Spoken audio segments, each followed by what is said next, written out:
Olá! Implementar políticas públicas para o envelhecimento saudável é o objetivo de uma comissão externa que está em funcionamento na Câmara dos Deputados. Quase 20% da população brasileira é composta por pessoas com 60 anos ou mais. Para comemorar o Dia Internacional do Idoso, que é celebrado em 1º de outubro, a comissão quer alinhar essas políticas com as diretrizes da OMS, a Organização Mundial da Saúde. E a coordenadora do colegiado é a deputada Leandre, do PV do Paraná. É com ela que eu converso nesta edição do Palavra Aberta. Bem-vinda, deputada. Obrigada, Regina. Obrigada, TV Câmara, por mais uma vez a gente poder participar desse debate. Nós que agradecemos a senhora atender o nosso convite. Eu queria que a senhora falasse para a gente das diretrizes do envelhecimento saudável da ONU, que é para a década de 2020 até 2030, e o que o Brasil já começou a implementar. Infelizmente, frente ao envelhecimento acelerado que nós temos, que é uma tendência mundial, né, não apenas uma realidade brasileira, na verdade, o que diferencia o Brasil dos outros países é a forma acelerada que nós estamos experimentando essa transição demográfica.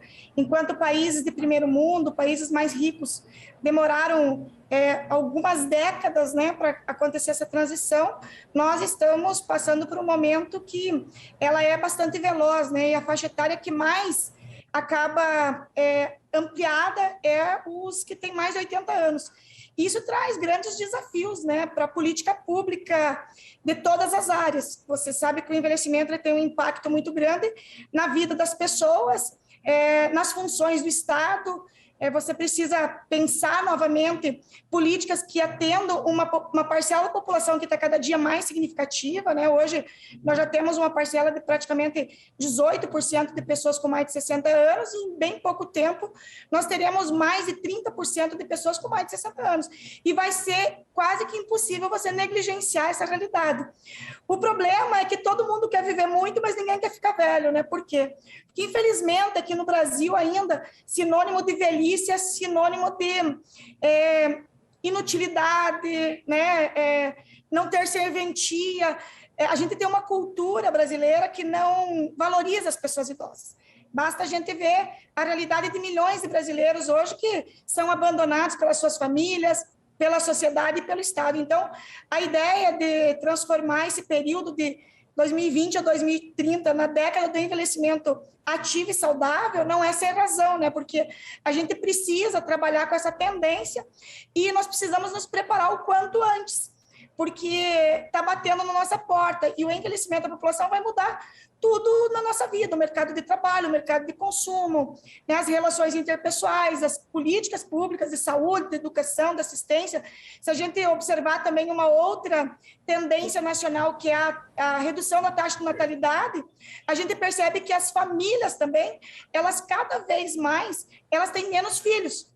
E com isso, a dificuldade de cada família manter o idoso aumenta cada vez mais. Então, o papel do Estado, ele é extremamente preponderante.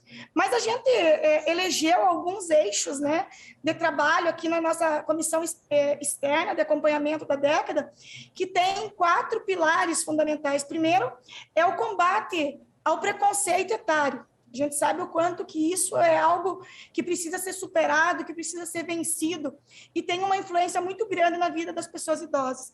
A outra questão é a gente trabalhar com ambientes amigáveis, né? Transformar as cidades, preparar as cidades para que elas sejam capazes de acolher as pessoas à medida que elas envelhecem. Fazer os alinhamentos. Autonomia até, né? Dá mais autonomia para o idoso, para poder onde caminhar, nas residências, né? Perfeito. E uma outra questão é a gente fazer o alinhamento também dos serviços de saúde e pensar na questão dos cuidados de longo prazo, porque quanto mais pessoas idosas você tem, enquanto você não tem uma inversão no estilo de vida das pessoas, né, porque as pessoas acham que o envelhecimento começa quando ela parte dos 60 anos, mas na verdade o envelhecimento começa no dia que a gente nasce. Então a gente precisa também saber viver a vida para poder aproveitar a velhice. Enquanto isso não acontece, a gente precisa pensar que as pessoas que hoje chegam numa idade mais avançada, com a sua capacidade funcional limitada, nós precisamos ter cuidados de longa duração para essas pessoas. Agora, deputada, então, esses são os eixos principais. A comissão também vai avaliar os impactos da Covid nessa população idosa? Também, nós já estamos trabalhando isso, né? Já temos várias audiências públicas agendadas, um seminário internacional também, em parceria com a Secretaria da Câmara de Relações Internacionais, para que a gente possa discutir, inclusive com outros países, as estratégias que eles tiveram e quais os impactos que eles estão sentindo, porque tem países que enfrentaram a Covid antes da gente, né? Então, lá eles têm um histórico um pouco mais avançado do que nós. Então, eu acredito que isso vai ser algo bastante importante para a gente poder mensurar também e poder dimensionar as ações que a gente pode fazer aqui no país, né, em semelhança ao que aconteceu em alguns outros países. Tem alguma medida de curto prazo que seja o Congresso vai propor ou que o governo pode implementar já a partir desse ano, dos próximos anos? Veja, a gente sempre trabalhou com política de apagar incêndio ou de secar gelo, né? Quando se fala de temas, principalmente da área social. Nós temos no Congresso Nacional tramitando um projeto de lei, que é de minha autoria, que cria a Política Nacional do Cuidado. Eu acredito que isso seria um grande marco se o governo realmente abraçasse, né, esse projeto, essa proposta. Já foi criado, inclusive por parte do governo federal, um grupo de trabalho para começar a discutir uma política nacional do cuidado, porque eu entendo que a gente já tinha problemas antes da pandemia. Com a pandemia, a gente sabe que vai ficar muitas sequelas, e a população mais vulnerável frente à questão da pandemia são os idosos.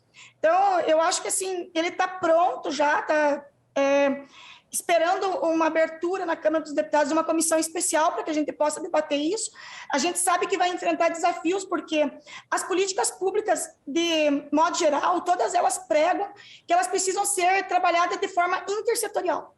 Mas a gente também sabe que os orçamentos, eles não se comunicam, então é difícil você fazer política intersetorial com orçamento engessado.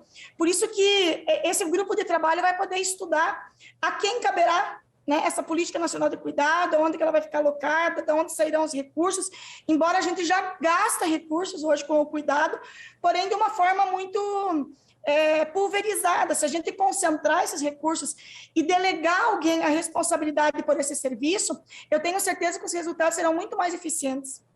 Tá certo. Deputada, agradeço novamente a sua participação aqui no Palavra Aberta, por esclarecer para a gente o que está em tramitação no Congresso. Eu agradeço também, acho que ninguém pode negar que é urgente, né, a gente se preparar para essa nova realidade. E não é só você viver mais anos, é você ter vida a mais nesses anos vividos, conquistados pela humanidade, né? Então, a gente precisa também criar uma mudança cultural aqui no Brasil. Porque as pessoas idosas, elas precisam, no mínimo, serem tratadas com respeito e reconhecimento. Mas a gente também precisa avançar para que elas possam, cada vez mais nós, né, possamos cada vez mais ter condições de saúde melhor, de segurança, de participação e principalmente de proteção. Ótimo. Eu conversei sobre as políticas públicas para o envelhecimento saudável com a coordenadora da Comissão Externa da Câmara, deputada Leandre, do PV do Paraná. Eu sou Regina Assunção, agradeço a sua audiência. Até a próxima.